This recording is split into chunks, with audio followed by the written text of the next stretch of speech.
Здравейте! Намираме се в Националния антропологичен музей Камбан, създаден от Йордан Йорданов.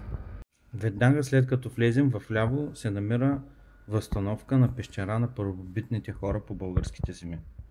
Вдясно виждаме еволюцията на човека в линеарен размер през различните етапи, докато стигнем до Homo sapiens.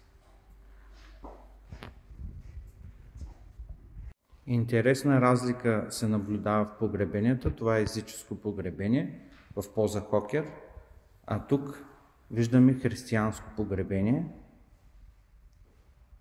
При черепите можем да видим един медицински метод, трепанация, при който са намалили налягането в мозъка в главата.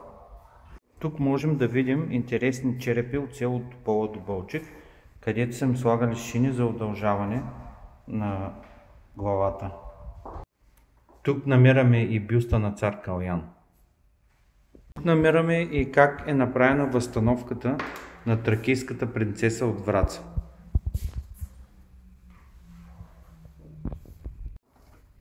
Влизаме и в оригинална аула, зала за преподаване, каквито не могат да се видят много такива в България. Намираме и зала с възстановките на възрожденци, Каравелов, Раковски и доста други.